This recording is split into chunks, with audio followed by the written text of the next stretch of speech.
Hi നമസ്കാരം. തു കേസേ ഹേ app guys? അപ്പോ കുറച്ച് ലവ് സ്റ്റോറി കേൾക്കാം. ഞാനിപ്പോ കണ്ടൊരു റീലാണ്. കമോൺ.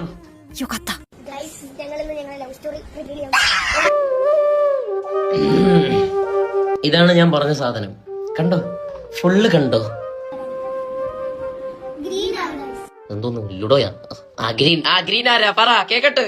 ലവ് സ്റ്റോറി പ്രത്യേകിച്ചൊന്നും ഇല്ലെങ്കിൽ എന്തിനാണ് ആർക്കാ പറയണ്ട, വെറുതെ മനുഷ്യനെ വിഷമിപ്പിക്കാനായിട്ട്. എന്തേലും ഉണ്ടായി പറ അങ്ങോട്ട്. എനിക്ക് 2ാം ക്ലാസ്സിലാണ് ഞാൻ ആദ്യമായിട്ട് സെന്റ് പബ്ലിക് സ്കൂളിൽ ചേർന്നത്. എന്നിട്ട് അവിടെ വെച്ചൊരു പ്രശ്നമുണ്ടായി. ഇവർക്ക് എല്ലാവർക്കും ആ കാര്യം അറിയാം. ഞാൻ ഓൾറെഡി എല്ലാവരും പറഞ്ഞിട്ടുണ്ട്. എല്ലാവർക്കും അറിയായിരുന്നു. പിന്നെ എന്ത് മക്കളെ വീട്ടുകാരെ പിടിച്ച് കെട്ടിച്ചേരായിരുന്നത്? വയസ്സ് കൂടുതലായിരുന്ന? ആദ്യമായിട്ട് കണ്ടത് തൊട്ടില് വെച്ച് ഉണ്ണി അപ്പൊ നമ്മളത് വൈകിട്ടാണ് ബസ്സിലേക്കാണ്. വൈകാം മോളെ, വേഗം വാ. എന്താ വൈകിയേ? വേഗം വന്ന് ലവ് സ്റ്റോറി പറ. മോളാണോ പറയാൻ മോളത് അടുത്തത്? പറ, വേഗം പറ. ചേട്ടാ കേക്കട്ടെ. ആദ്യമായിട്ട് കണ്ടത് ഇതിൽ ഇപ്പോഴേ പറയല്ലേ. ഒരു മിനിറ്റ്, ഞാനൊന്ന് റെഡി ആവട്ടെ. വൈകാം മോളെ, ഒരു മിനിറ്റ്.